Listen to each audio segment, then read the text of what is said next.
Chad, back in Knoxville, I know you visited a few times before, but what emotions do you kind of encounter when you come back to this place, especially this campus? Well, it's always fun to see the new changes, the things that are going around, how Webb's growing continually. They've always had great support, great alumni support, great family support, and then great people inside. And a place is only as good as its people, and Webb has always had great people to help develop young kids. You graduated from here in the early to mid-'90s. Coach Meskey's still around. Does that surprise you at all, or did you kind of have him pegged even back then as a lifer? There's no doubt that I knew Coach Meskey was going to be a lifer because he loves kids. He loves being around kids. He loves working with them. He loves sharing his experiences with them. He loves using the game of football to help develop them.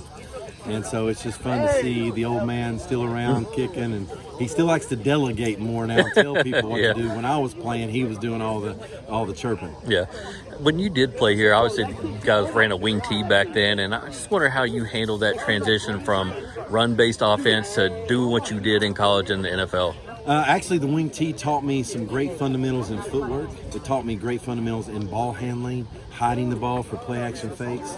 So I felt like I had a decent base as far as fundamentally speaking when I went to college. And believe it or not, now on the high school level, I use a lot of wing tee principles and mix those with some of my college and pro principles. So I think a wing tee is a great high school offense. It's an offense that a school that may not have the greatest of athletes or the biggest of players can use to their advantage and still be successful.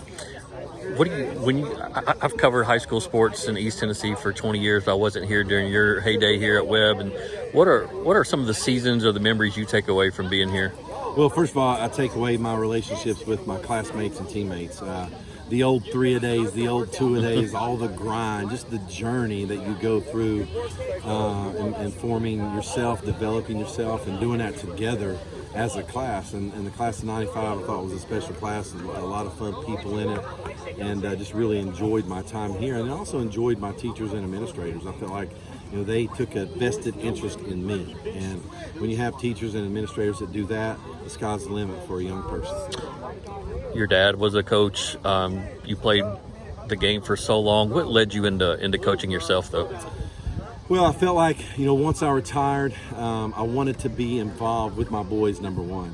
And I just felt like if they were going to be football players, I wanted to share my experiences with them. I also wanted to share my knowledge with others. And I have a passion for high school football. I grew up on a Friday night bus. My heroes growing up were my dad's high school football players. And I just feel like the high school level is a chance for me to just make an impact in a young man's life and be a positive role model there. I really enjoy that piece. And at the end of the day, I can go home and I don't have to worry about the college or the pro game or anything like that. I can just go home and enjoy my family afterwards. There's so many NFL players that are starting to get into it. Brett Favre and Phillip Rivers and Jason Witten.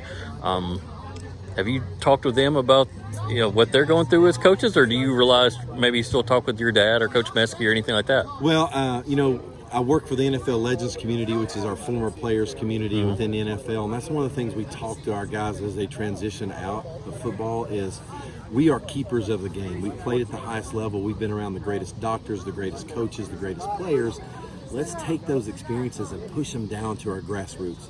The game of football stays healthy when the grassroots is healthy, and that's in youth and high school football. So through the NFL Legends community, we're making a huge push through our Legends Youth Advisory Committee to get that information, those techniques, the medical pieces, the equipment, all those different things down to our grassroots so they can benefit and the game can benefit overall.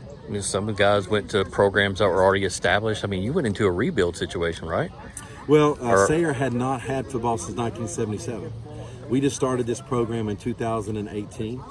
This is our 5th year of football, our 3rd year of full varsity. Wow. And so I just enjoy using this game to develop young people and show them how academics and athletics work together and how once they leave our program, they can feel confident that whatever challenge they have next, they can tackle that with confidence.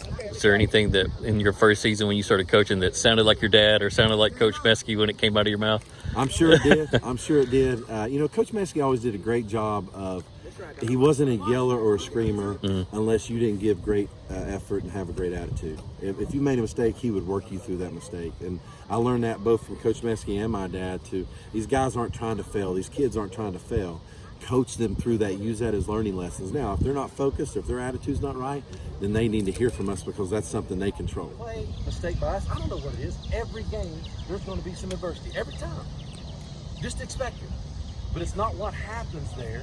It's how you respond to it. How you respond as an individual if you've made a bad play yourself, or how you respond as a team if we've done something that didn't work. Does that make sense? Okay? It's about how we respond. Okay?